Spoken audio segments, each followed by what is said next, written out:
نحمده ونصلي ونسلم ونبارك على سيدنا رسوله الحبيب الكريم وعلى آله وصحبه أجمعين. أما بعد فأعوذ بالله من الشيطان الرجيم. بسم الله الرحمن الرحيم. قال الله تبارك وتعالى في القرآن المجيد والفرقان الحميد: أولئك كتب في قلوبهم الإيمان وأيدهم بروح منه. صدق الله العظيم. وقال الله تبارك وتعالى في شان حبيبه الحبيب محمد صلى الله تعالى عليه وآله وسلم مخبرا وآمرا: إن الله وملائكته يصلون على النبي يا أيها الذين آمنوا صلوا عليه وسلموا تسليما. اللهم صل على سيدنا ومولانا محمد وعلى آل سيدنا ومولانا محمد وبارك وسلم.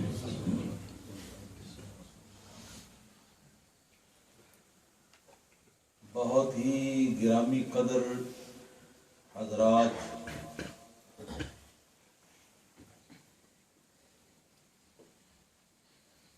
بفضلہ تعالی آج اس جامعۃ النور میں اس نورانی تقریب کے اندر آپ سب حضرات کو بھی سعادت حاصل ہوئی ہے، مجھے بھی سعادت حاصل ہوئی ہے۔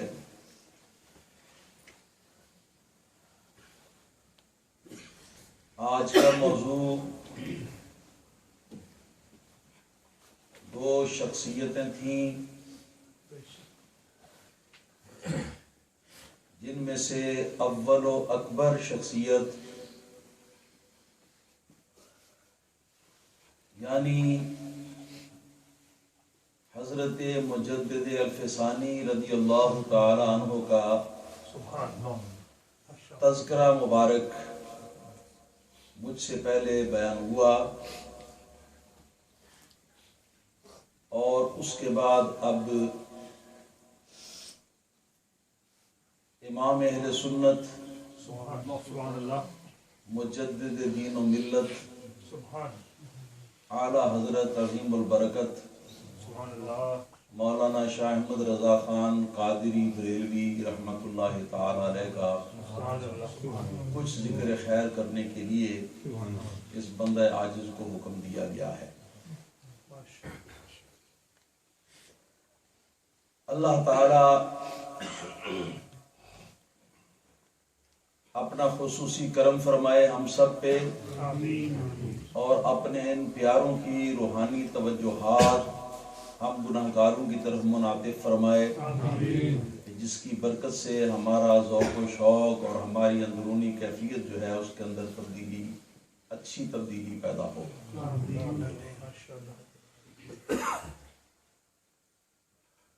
یاد رکھیں کہ اعلی حضرت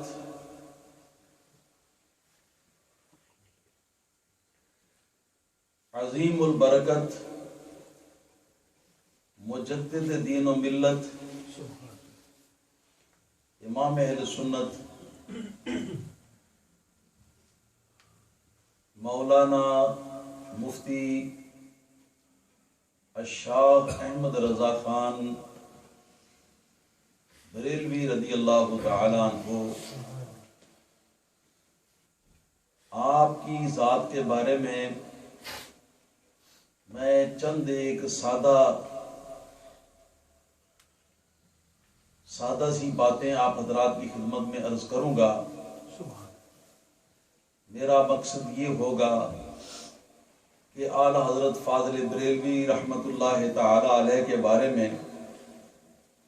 کچھ معلومات آپ حضرات کو حاصل ہو جائیں، یہ مقصد ہے۔ اللہ تعالیٰ کرم فرمائے۔ تو آپ کا اصلی نام احمد رضا ہے،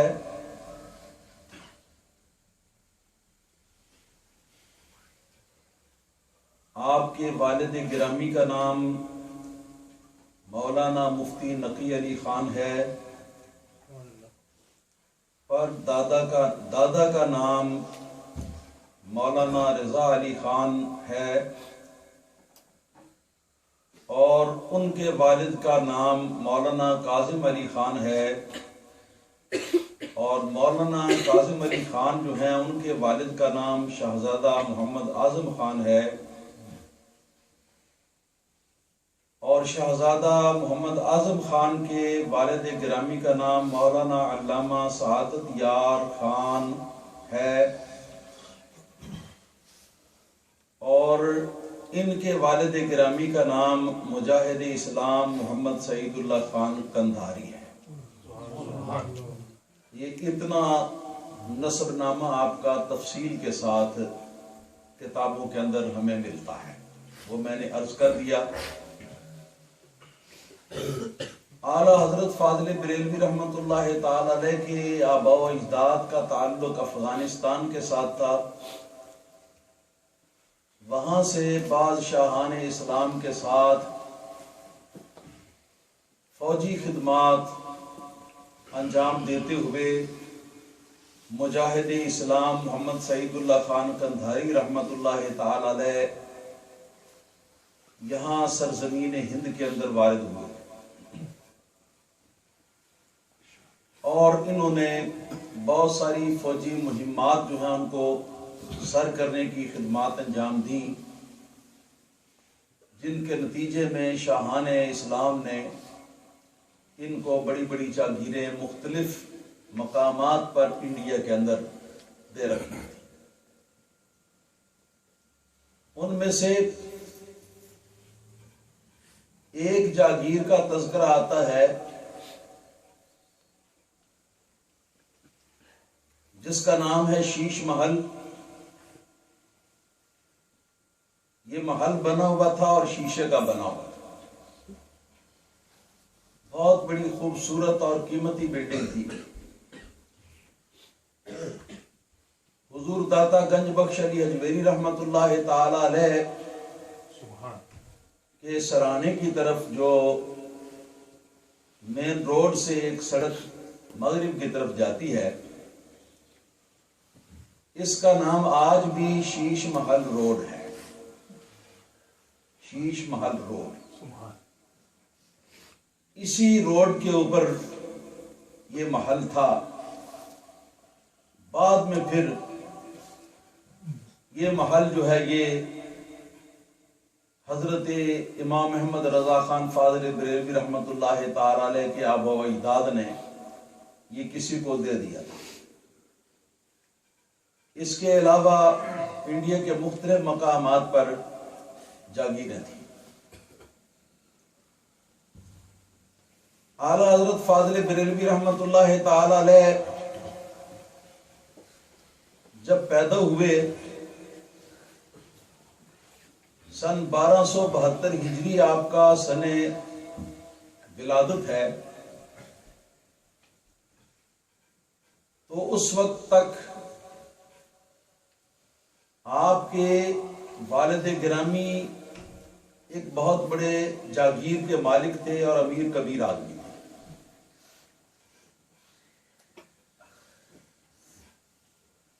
سن 1272 میں اعلیٰ حضرت فاضل بریلوی رحمت اللہ تعالی علیہ کی ولادت باسعادت ہوئی ہے، جس کو آپ نے قرآن کریم کے ان الفاظ مبارکہ سے نکالا ہے کہ اولئک کتب فی قلوبہم الایمان وأیدہم بروح منہ۔ یہی وہ لوگ ہیں کہ جن کے دلوں کے اندر اللہ تعالیٰ نے ایمان کو نقش کر دیا ہے، اور اپنی طرف سے خصوصی پاور کے ذریعے اللہ تعالیٰ نے ان کو قوت دی ہے، اللہ تعالیٰ نے ان کو طاقت دی ہے۔ قرآن کریم کی اس حصے سے فاضل بریلوی رحمۃ اللہ تعالی علیہ نے خود اپنی تاریخ ولادت جو ہے وہ نکالی ہے۔ اعلیٰ حضرت فاضل بریلوی رحمۃ اللہ تعالی علیہ کا گھرانہ نہایت ہی علم و فضل کا گھرانہ تھا، اور آپ کے گھر میں آپ کے والدین جو ہیں یہ باقاعدہ طور پر اپنے گھر میں عربی زبان بولا کرتے تھے۔ اعلیٰ حضرت فاضل بریلوی رحمۃ اللہ تعالی علیہ نے اپنے والدین سے عربی زبان کو سیکھا اپنے بچپن کے زمانے کے اندر، اور 4 برس کی عمر میں اعلیٰ حضرت فاضل بریلوی رحمۃ اللہ تعالی علیہ نے قرآن پاک جو ہے وہ پڑھ کر مکمل کر لیا۔ کتب تذکرہ میں یہ بات بھی پڑھی ہے کہ اعلیٰ حضرت فاضل بریلوی رحمۃ اللہ تعالی علیہ ابھی بچے تھے کہ آپ کو آپ کے والد گرامی مسجد کے اندر، مسجد مکتب کے اندر جو معلم تھے، استاد تھے قرآن پاک پڑھانے والے، ان کے پاس پیش کرنے کے لیے لے گئے کہ یہ صاحبزادہ اس کو قرآن پاک پڑھا دیں۔ چنانچہ اعلیٰ حضرت فاضل بریلوی رحمۃ اللہ تعالی علیہ نے قاعدہ بغدادی، پرانے لوگ جانتے ہیں ایک بغدادی قاعدہ ہوتا تھا پرانے زمانے میں، تو میں نے بھی اسی سے قرآن مجید شروع کیا تھا۔ میرے دادا جان محترم نے مجھ کو یہ قاعدہ بغدادی پڑھایا تھا۔ یہ قاعدہ بغدادی جو تھا اس کا آغاز ہوا، تو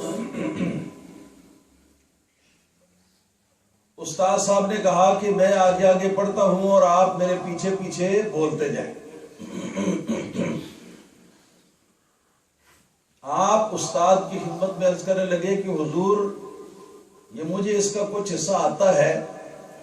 بہتر ہے کہ میں خود پڑھوں اور آپ سنتے جائیں، جہاں غلطی ہو وہاں آپ مجھ کو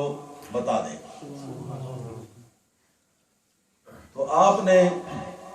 یہ قاعدہ بغدادی جو ہے اس کو پڑھ کے سنانا شروع کیا، مگر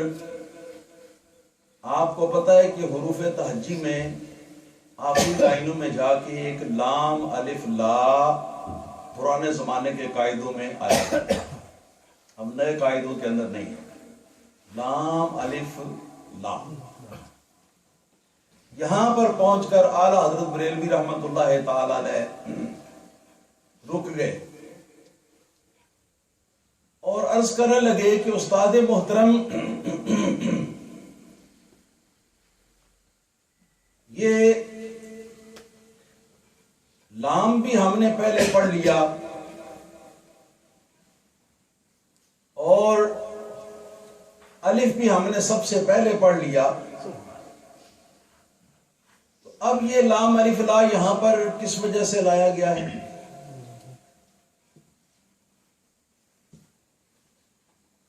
استاد صاحب اب عالمانہ انداز میں گفتگو فرمانے لگے اور فرمانے لگے کہ بیٹا جو شروع میں جس کو آپ نے الف پڑھا ہے نا، اور سب لوگ الف پڑھتے ہیں، یہ دراصل یہ الف نہیں،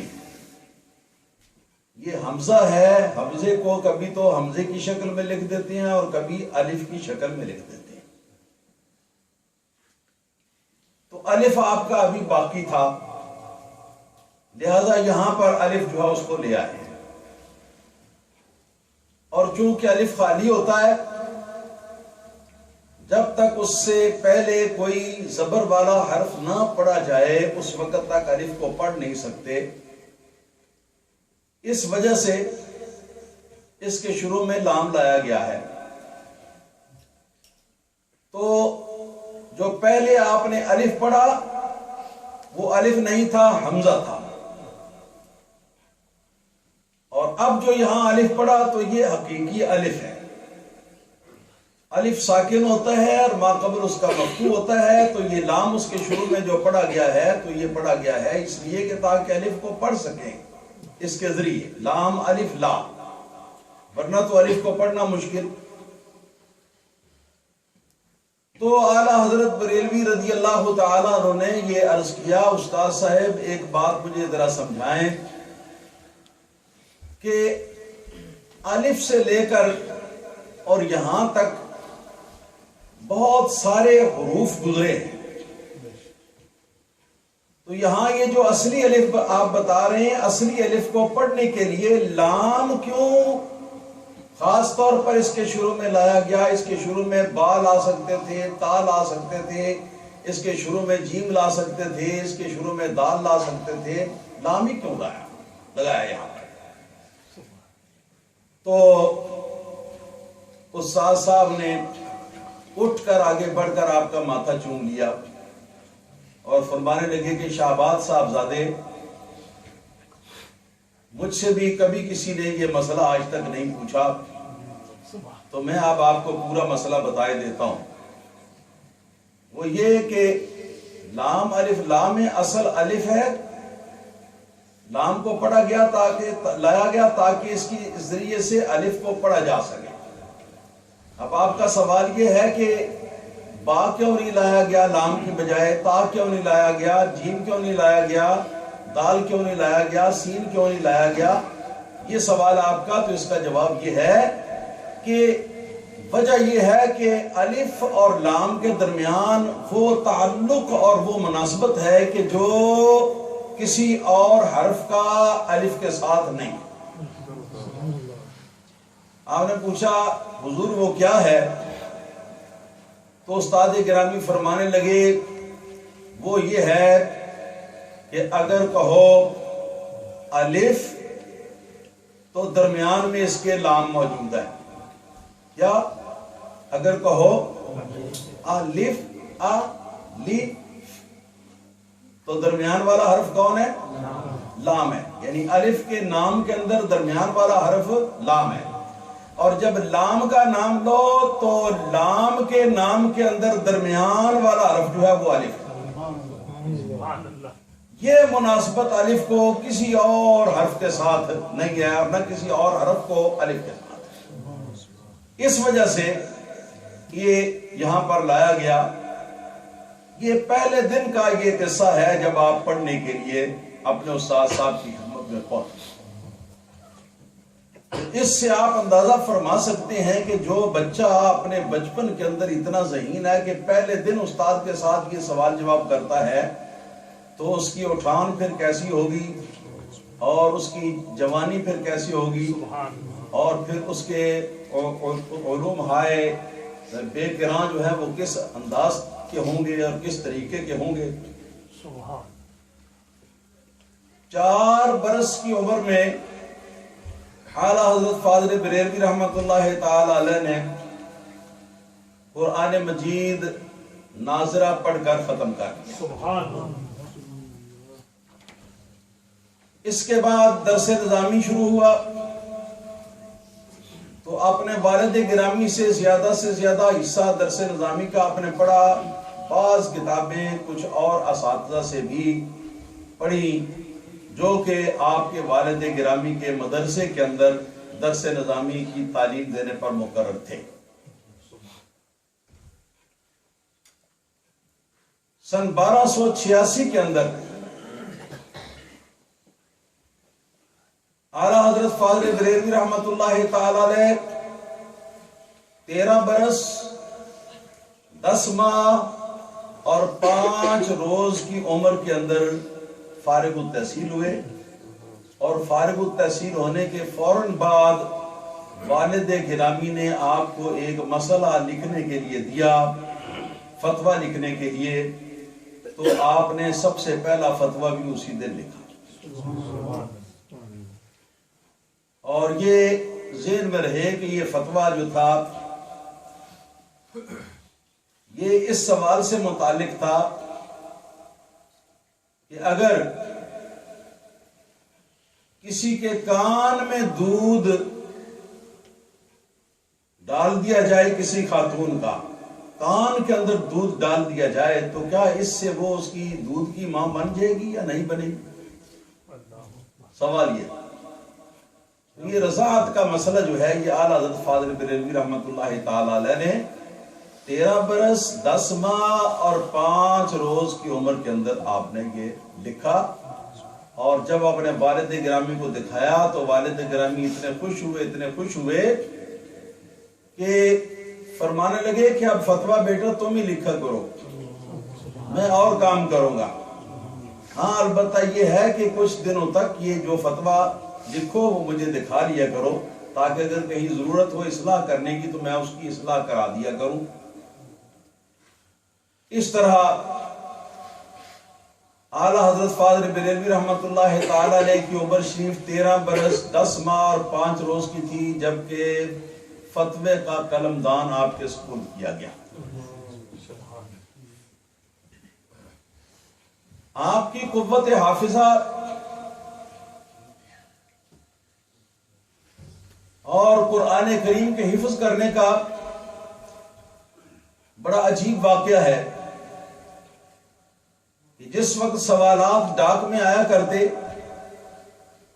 کہ فلاں مسئلے کے بارے میں ہمیں جواب دیجئے، فلاں مسئلے کے بارے میں جواب دیجئے، تو اعلیٰ حضرت کے جب شروع میں وہ مسائل پوچھنے والے حضرات نام لکھتے تو آپ کے نام کے ساتھ حافظ بھی لکھ دیتے، حافظ بھی ساتھ لکھ دیتے، مگر واقع امر یہ تھا کہ آپ حافظ قرآن نہیں تھے۔ تو آپ نے سوچا کہ اتنے لوگ ہیں لکھنے والے، کوئی کہاں سے لکھتا ہے کوئی کہاں سے لکھتا ہے، تو میں ان سب لوگوں کو بتا تو سکتا نہیں کہ میں حافظ نہیں ہوں، مگر جو یہ لکھتے ہیں تو میں یہ بھی نہیں چاہتا کہ وہ جھوٹ رہے، لہذا آپ نے یہ شروع کیا کہ جو رمضان شریف آگے آ رہا تھا اس رمضان شریف میں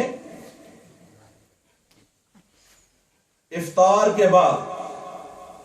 مغرب کی نماز پڑھ کے، تو مغرب کی نماز پڑھنے کے بعد عشاء کی نماز تک آپ 1.25 سپارہ قرآن کریم کا حفظ فرماتے، اور پھر اسی رات عشاء کی نماز کے بعد تراویح کی نماز میں اس کی منزل بھی سناتے۔ اس طرح ادھر رمضان پاک مکمل ہوا، ادھر اعلیٰ حضرت بریلوی رحمۃ اللہ تعالی علیہ کا حفظ قرآن مکمل ہوا۔ اتنا غضب کا حافظہ تھا، اتنا غضب کا حافظہ تھا۔ ایک مرتبہ کہیں آپ تشریف لے گئے تو جن صاحب کے یہاں آپ قیام فرما تھے وہ بھی عالم دین تھے، اور ان کے پاس کوئی ایسی قلمی کتاب ملی کہ جو اعلیٰ حضرت کے کتب خانے کے اندر موجود نہیں تھی، تو آپ نے اس کتاب کے بارے میں پوچھا، صاحب خانہ نے وہ کتاب پیش کر دی، تو آپ نے اجازت نہیں کہ اگر آپ اجازت دیں تو میں اس کو پڑھ کے واپس کر دوں۔ انہوں نے کہا کہ بے شک یہ آپ کی کتاب ہے، اور بھی کوئی کتاب اگر آپ لے جانا چاہیں تو لے جائیں، مگر رات کو جس وقت عشاء کی نماز کے بعد آپ اپنے کمرے میں آرام فرمانے کے لیے تشریف لے گئے تو وہاں 500-600 صفحے کی وہ ضخیم کتاب جو ہے اس کتاب کو آپ نے پڑھا، اور نظر ڈالنے کے بعد فجر کی نماز میں جس وقت میزبان سے ملاقات ہوئی تو کتاب آپ نے اپنے پاس رکھی ہوئی تھی، فوراً شکریہ ادا کر کے تو واپس کی کہ میں نے جو اس میں میں نے دیکھنا تھا وہ میں نے دیکھ لی، جو پڑھنا تھا وہ پڑھ لیا۔ وہ صاحب کہنے لگے کہ میرا تو مقصد یہ تھا کہ آپ اس کو بریلی شریف لے جائیں، اپنے گھر لے جائیں اور آرام سے وہاں اس کتاب کا مطالعہ کریں، اور جس وقت آپ فارغ کر دیں اس کتاب کو تو یہ کتاب واپس آ جائے گی۔ تو آپ نے یہ ایک رات میں کیا ہو سکتا ہے؟ آپ نے فرمایا کہ الحمدللہ مسائل تو اس کے سارے یاد ہیں، مسائل تو اس کے سارے یاد ہیں، اور جہاں جہاں ضرورت پڑ سکتی ہے وہاں کی عبارت بھی یاد ہے، وہاں کی عبارت بھی یاد ہے۔ یہ اعلیٰ حضرت بریلوی رحمۃ اللہ تعالی علیہ کی قوت حافظہ تھی۔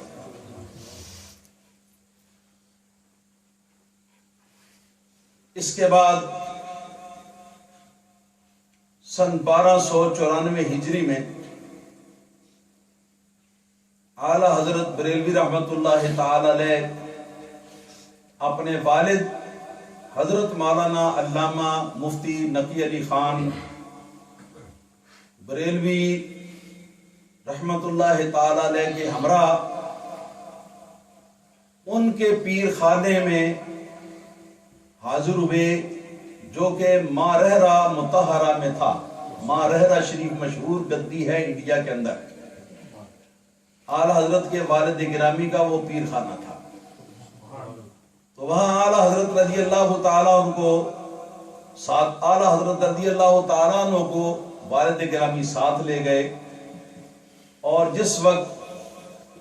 حضرت شاہ آل رسول قادری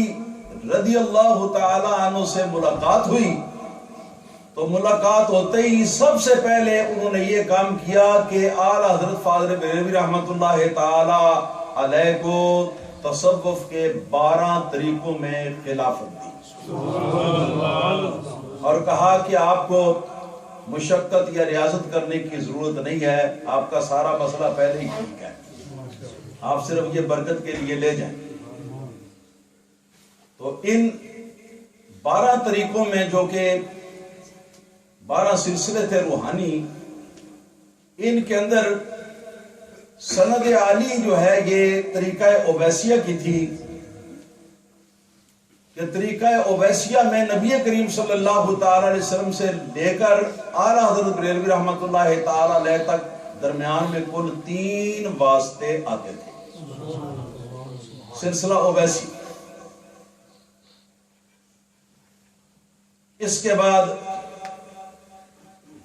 اگلے سال یعنی سن 1295 ہجری میں اعلیٰ حضرت بریلوی رحمۃ اللہ تعالی علیہ اپنے والد گرامی رحمۃ اللہ تعالی علیہ کے ہمراہ پہلی مرتبہ حج کے لیے حجاز مقدس حاضر ہوئے۔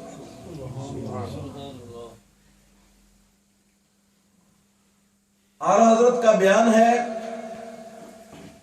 فرماتے ہیں کہ میں کعبہ شریفہ کا طواف کر رہا تھا، اس دوران امام کعبہ شیخ حسین بن صالح رضی اللہ تعالی عنہ بار بار یہ میری طرف دیکھتے تھے، چنانچہ جو ہی میں نے طواف کو ختم کیا تو انہوں نے آگے بڑھ کر میرا ہاتھ پکڑ لیا، اور ہاتھ پکڑ کے مجھے اپنے گھر لے گئے۔ گھر لے جا کر فرماتے ہیں کہ میرا ماتھا چوما اور دیر تک محبت سے دیکھتے رہے، اور آخر میں حدیث پاک کی اور قادری سلسلے کی اجازات اور خلافت جو ہے وہ اعلیٰ حضرت بریلوی رحمۃ اللہ تعالی علیہ کو دیا، اور دے کے تو آپ کو واپس کیا۔ اس کے علاوہ اس زمانے کے شیخ العلماء مکہ مکرمہ میں مفتی شافعیہ امام احمد دہلان اور مفتی حنفیہ شیخ عبد الرحمن سراج، اور ان کے علاوہ اور بھی بہت سارے جو بڑے بڑے مرتبے کے علماء تھے، ان علماء نے اعلیٰ حضرت بریلوی رحمۃ اللہ تعالی علیہ کو خلافتیں دیں، اجازتیں دیں، اور اپنی سندیں جو ہیں وہ عطا کی۔ بس یہ کہ اس پہلے سفر حج میں فاضل بریلوی رحمۃ اللہ تعالی علیہ کا ایک مفصل تعارف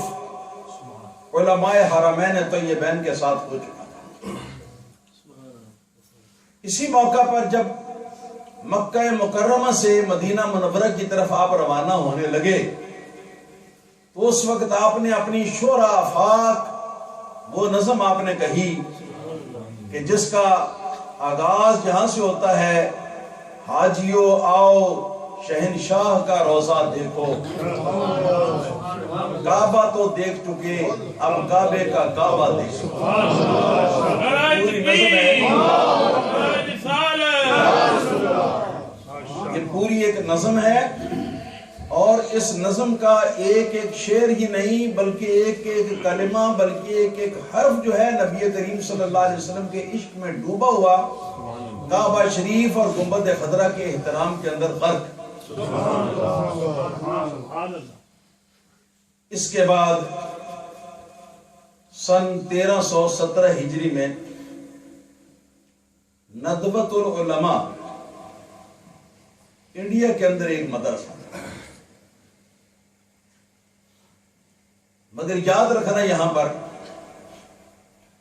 مجھے فوراً اسی وقت ایک بات ذہن میں آئی ہے، میں آپ کو بھی ذرا اس کے ساتھ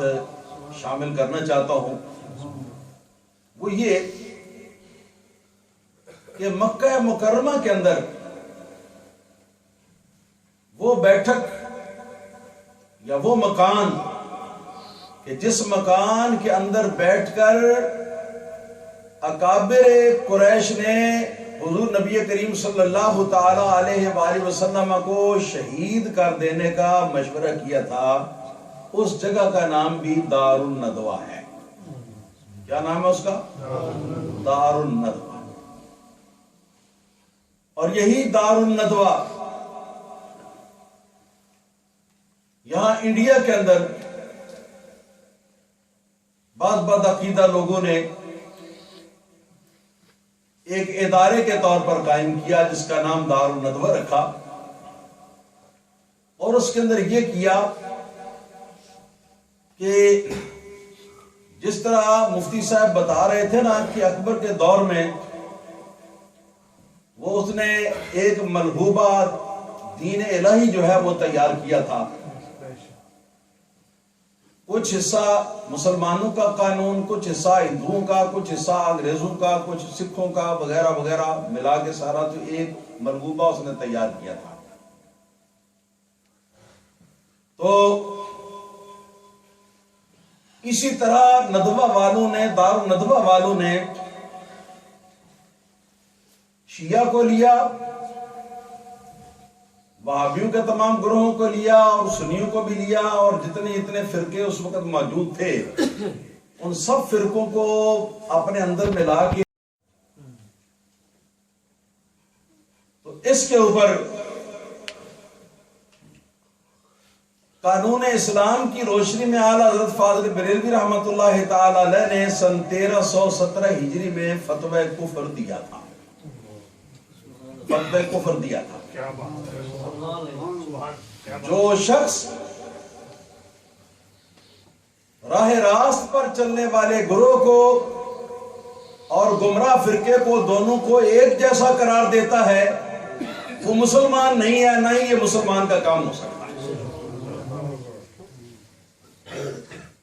گمراہ فرقے گمراہ ہیں اور جو اہل حق ہیں وہ اہل حق ہیں، اور قیامت تک ان کا امتیاز یہی اللہ تعالیٰ اور اس کے رسول صلی اللہ علیہ وسلم کی بارگاہ کے اندر مانا ہوا رہے گا، اس کے علاوہ کوئی تبدیلی نہیں ہوگی۔ تو اس کے اندر یہ لازم آیا کہ جو مثال کے طور پر شیعہ مذہب کے کفریات ہیں، جو وہابیوں کے دیوبندیوں کے کفریات ہیں، وہ سارے بھی گویا کہ اپنے سر پر ذمہ داری کے طور پر انہوں نے لے لیے، جن کے اوپر کفر کے فتوے جاری ہو چکے ہوئے تھے۔ تو اب ظاہر ہے کہ جو اس قسم کی غلیظ ٹوکری جو ہے وہ اٹھا کر اپنے سر پر رکھے گا تو وہ بھی غلیظ بن جائے گا۔ تو اعلیٰ حضرت بریلوی رحمۃ اللہ تعالی علیہ نے 1317 ہجری میں ایک فتویٰ لکھا، اور فتویٰ جو ہے وہ کتابی شکل کے اندر وہ چھاپا گیا۔ اس کے بعد حرمین طیبین کے علماء کے پاس یہ فتویٰ گیا، فتویٰ عربی زبان میں تھا، تو انہوں نے اس فتوے کو پڑھا اور پڑھ کر سب نے اس کی تصدیق کی اور کہا کہ یہ بالکل ٹھیک لکھا ہے دوست، حق اس سے متجاوز نہیں، اسی کے اندر ہے۔ اور جو تقریزیں اس فتوے کے اوپر علماء حرمین طیبین نے لکھی، وہ آج تک اعلیٰ حضرت کے اس کتاب کے ساتھ موجود ہیں، ان کو دیکھا جا سکتا ہے۔ ان تقریزوں کے اندر ان علماء کرام نے اعلیٰ حضرت بریلوی رحمۃ اللہ تعالی علیہ کے لیے بڑے بڑے اعلیٰ مرتبے کے الفاظ اور القاب جو ہیں وہ لکھی۔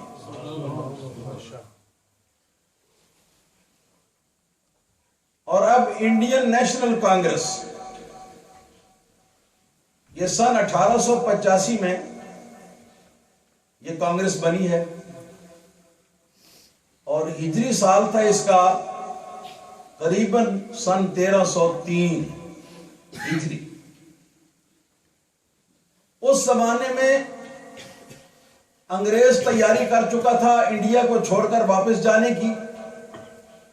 اور انگریز چاہتا تھا کہ اب انڈیا کی حکومت جو ہے وہ اپنے خاص جو چیلے چانٹے ہیں ان لوگوں کو یہ سپرد کر کے ہم جائیں، یہاں پر کوئی مبنی پر انصاف کوئی انتخاب نہ ہو یا کوئی حکومت نہ بنے، بلکہ ہمارے چیلے چانٹے لوگوں کی حکومت بنے۔ تو یہ انڈین نیشنل کانگریس انگریز نے اس مقصد کے لیے بنائی، اس کے اندر ہندوؤں میں سے اور مسلمانوں میں سے اپنے خاص چیلے چانٹے جو ہیں وہ چن کر تو اس کانگریس کے اندر ان کو مختلف درجے جو ہیں وہ دیے۔ اور اس کے بعد انگریز چاہتا تھا کہ انڈین نیشنل کانگریس کو وہ اقتدار سپرد کر کے تو خود برطانیہ واپس چلا جائے۔ تو اس موقع پر بڑا خطرہ تھا کہ جن لوگوں کو وہ اقتدار دے کے جائے گا وہ لوگ نہ جانے کون ہوں گے، کیسے ہوں گے، کیا کریں گے۔ اور اس انڈین نیشنل کانگریس کا یہ نعرہ تھا ہندو مسلم بھائی بھائی، یہ نعرہ بھی تھا ان کا۔ حالانکہ انما المؤمنون اخوہ، جو مومن ہیں آپس میں وہ بھائی بھائی، اور مومن اور کافر جو ہیں وہ بھائی بھائی نہیں ہیں۔ اگرچہ بھائی بھائی کا ان کا رشتہ خون کا بھی ہو تو وہ بھی ختم ہو جاتا ہے، برباد ہو جاتا ہے۔ تو ایسے موقع پر علماء حق کا یہ فرض بنتا تھا کہ وہ لوگوں کو صحیح بات جو ہے وہ بتائیں اور لوگوں کو صحیح راستے کی ہدایت اور رہنمائی کریں۔ چنانچہ اس موقع پر جبکہ یہ خطرہ تھا کہ انگریز کے چیلے چاٹوں کو انڈیا کی حکومت دے کر انگریز رخصت ہو جائے گا، اعلیٰ حضرت فاضل بریلوی رحمۃ اللہ تعالی علیہ کے ایک مرید اور خلیفہ اور شاگرد جن کا نام قاضی عبد الوحید عظیم آبادی ہے، پٹنہ شہر کے اندر انہوں نے ایک بہت بڑے جلسے کا انتظام کیا۔ اور یہ جہاں تک میں جانتا ہوں انڈیا کے اندر دور اخیر کے اندر جو سیاسیات جو ہے وہ آئے ہیں سامنے، تو ان کے اندر یہ سب سے پہلی سنی کانفرنس ہے باقاعدہ، جس کا نام سنی کانفرنس تھا۔ یہ سن 1318 ہجری میں اور سن 1900 عیسوی میں یہ سنی کانفرنس کا اہتمام اعلیٰ حضرت کے خلیفہ اور اعلیٰ حضرت کے شاگرد نے کیا، جن کا نام مولانا علامہ قاضی عبد الوحید عظیم آبادی۔ پورے انڈیا سے یہاں علماء کو اور مشائخ اہل سنت کو بلایا، اور تاریخ ہمیں بتاتی ہے کہ اتنا بڑا سٹیج لگایا گیا تھا کہ صرف سٹیج کے اوپر کئی ہزار اکابر علماء اور اکابر روحانی شخصیتیں تھیں صرف اسٹیج کے اوپر، اور باقی جو اسٹیج کے علاوہ ہیں وہ علاوہ۔ اس موقع پر اعلیٰ حضرت فاضل بریلوی رحمۃ اللہ تعالی علیہ نے دو قومی نظریے پر قرآن و سنت کی روشنی میں ایک مدلل تقریر فرمائی، اور یہ جواب تھا اس نعرے کا جس میں کہا جاتا تھا کہ ہندو مسلم بھائی بھائی، اس کا جواب تھا۔ ظاہر ہے کہ یہی نعرہ اکبر کے دور میں بھی لگا تھا، ہندو مسلم بھائی بھائی، سارے فرقے بھائی بھائی۔ تو اس زمانے کے اندر حضرت سیدی شیخ مجدد رضی اللہ تعالیٰ عنہ نے اس کا توڑ کیا، بلکہ اس کو چکنا چور کر کے رکھ دیا، اور اس کے بعد باقاعدہ طور پر دو قومی نظریے کے موضوع پر قرآن و سنت کی روشنی میں یہ ایک مدلل تقریر اعلیٰ حضرت فاضل بریلوی رحمۃ اللہ تعالی علیہ کی تھی اس پٹنہ کی سنی کانفرنس میں۔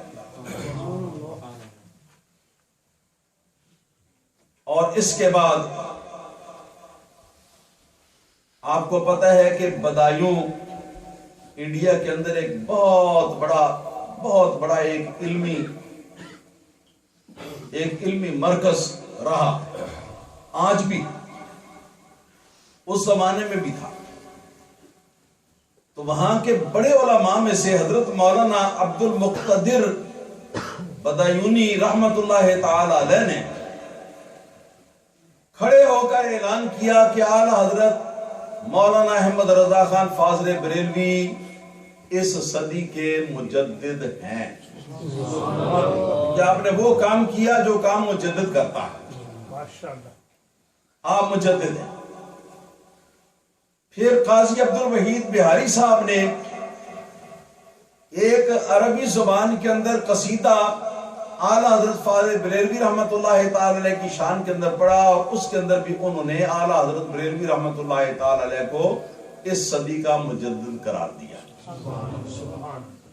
اور نہ صرف ان دو آدمیوں نے مجدد قرار دیا، بلکہ ہزاروں کی تعداد میں جو علماء اور روحانی مشائخ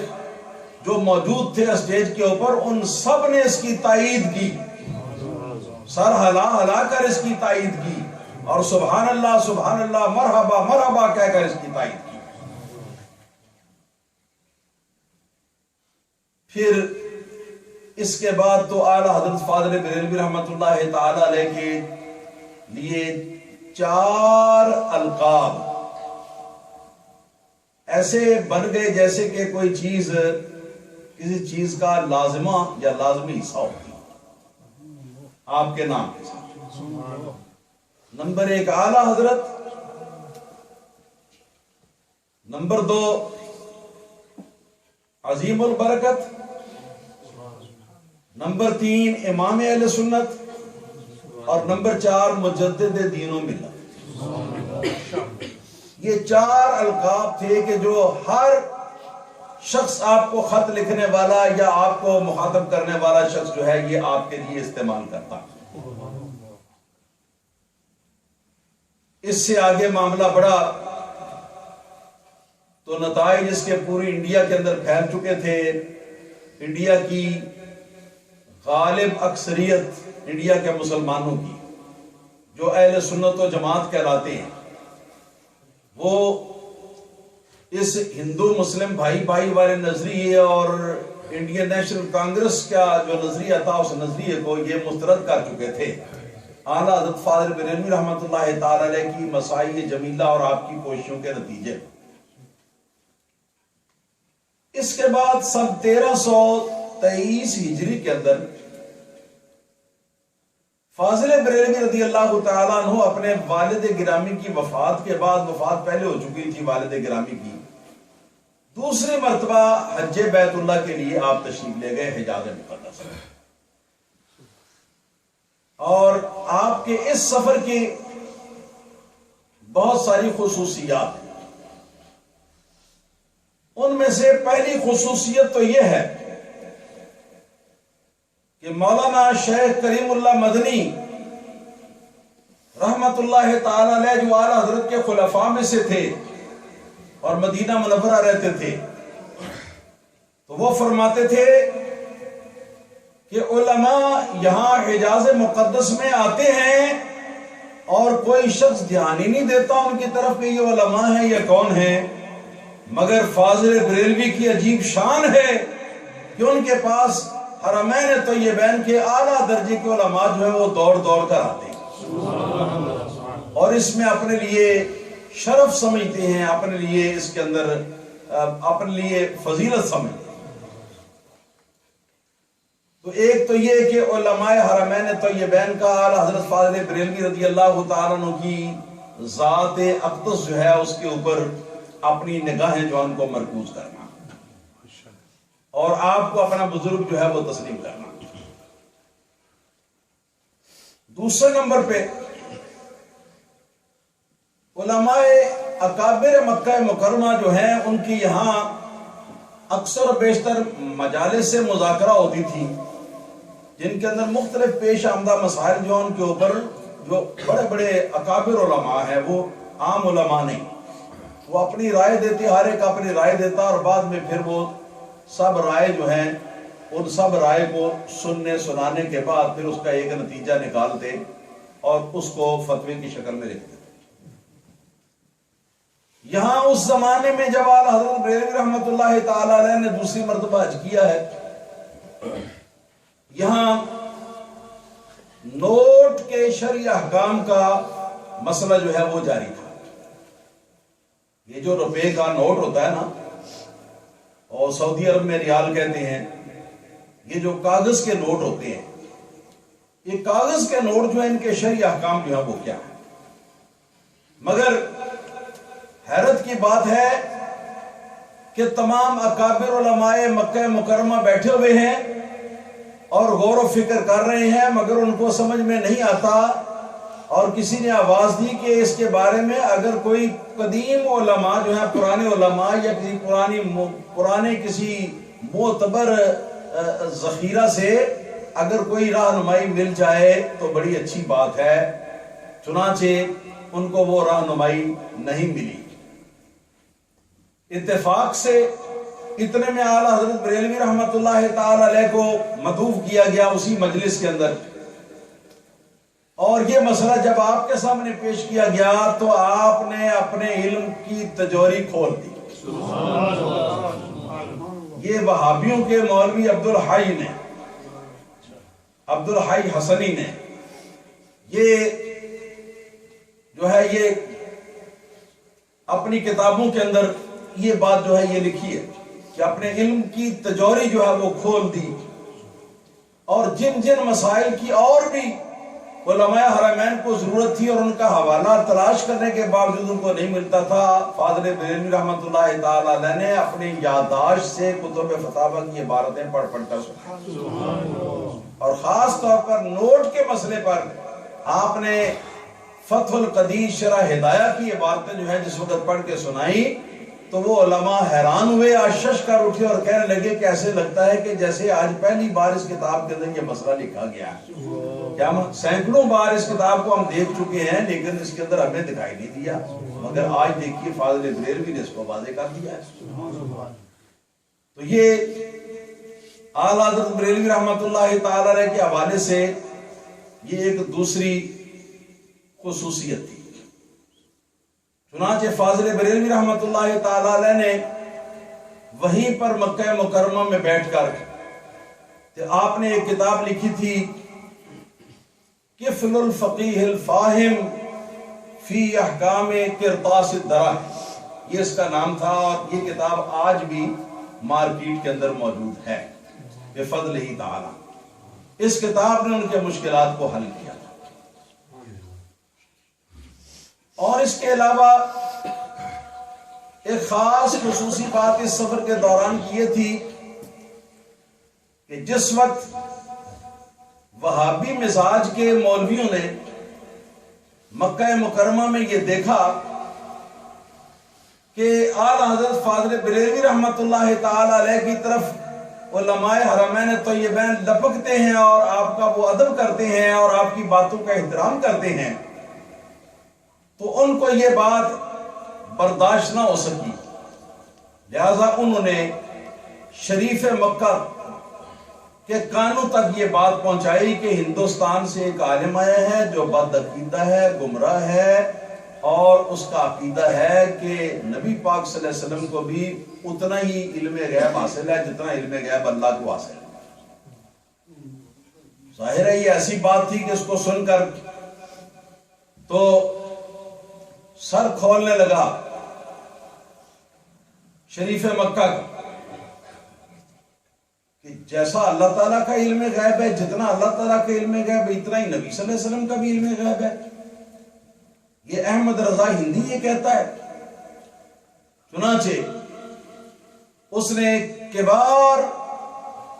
علماء جو ہیں ان کی ایک میٹنگ بلائی،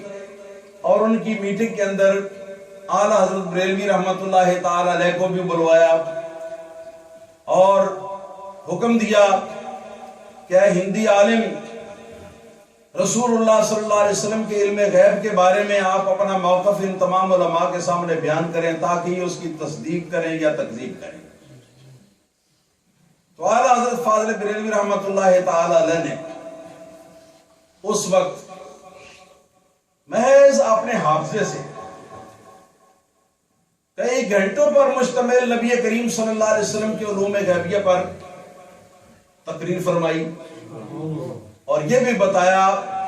کہ جو شخص یہ عقیدہ رکھے کہ نبی پاک صلی اللہ علیہ وسلم کو بھی اتنا علم غیب حاصل ہے جتنا اللہ تعالیٰ کو حاصل ہے، وہ شخص ہمارے نزدیک کافر و مشرک دائرہ اسلام سے خارج ہے۔ سرکار دو عالم صلی اللہ علیہ وسلم کا علم مبارک اللہ تعالیٰ کی علم کے مقابلے میں اتنا بھی نہیں ہے جتنا 7 سمندروں کے مقابلے میں ایک چڑیا جو کنارے پر سمندر کے بیٹھ کے اپنی پانی چونچ میں لے لیتی ہے، تو جتنے یہ چڑیا کے چونچ کے پانی کو نسبت 7 سمندروں کے پانی کے ساتھ ہے نا، نبی پاک صلی اللہ علیہ وسلم کے علم کو اللہ تعالیٰ کے علم کے ساتھ اتنی نسبت بھی نہیں۔ مگر اس کے باوجود اللہ پاک نے جو علم نبی کریم صلی اللہ علیہ وسلم کو عطا فرمایا ہے، وہ ذات و صفات الہی کے علاوہ کائنات کے اسرار تکوینیہ، اور جب سے دنیا پیدا ہوئی ہے اور جب جنتی جنت میں جائیں گے، جہنمی جہنم میں چلے جائیں گے، میدان قیامت کے بعد ان 2 حدوں کے درمیان سارا تفصیلی علم اللہ پاک نے اپنے پیارے حبیب صلی اللہ علیہ وسلم کو دکھایا ہے، عطا فرمایا ہے۔ چنانچہ اس پر قرآن و سنت کی روشنی میں اعلیٰ حضرت فاضل بریلوی رحمت اللہ تعالی علیہ نے تقریر کرنا شروع کی۔ تقریر کرتے ہوئے بھی چند منٹ گزرے تھے کہ غصے سے بھرا ہوا جو شریف مکہ مکرمہ کا گورنر، اس زمانے میں شریف مکہ کہلاتا، گورنر جو ہے وہ چین بجبی ہو کر بیٹھا ہوا تھا، غصے کی حالت میں بیٹھا ہوا تھا، غصے میں بھر کر بیٹھا ہوا تھا۔ چنانچہ جو ہی اعلیٰ حضرت فاضل بریلوی رحمت اللہ تعالی نے چند منٹوں میں آپ نے علم غیب کے بارے میں اپنا نظریہ جو ہے اہل سنت و جماعت کا حضور کے علم غیب کے بارے میں بیان کیا، تو اب دیکھا گیا کہ اس شخص کا چہرہ جو ہے خوشی سے کھل اٹھا ہے، گورنر کا، شریف مکہ کا چہرہ خوشی سے کھل اٹھا ہے اور جھوم رہا ہے، اور پھر تو اس سے نہ رہا گیا اور اس کے منہ سے یہ الفاظ نکلے کہ اللہ یعطی وہؤلاء الکلاب یمنع،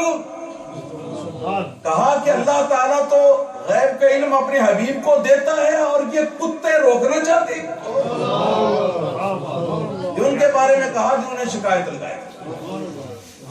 لگائی۔ اور اس زمانے کے اندر جس وقت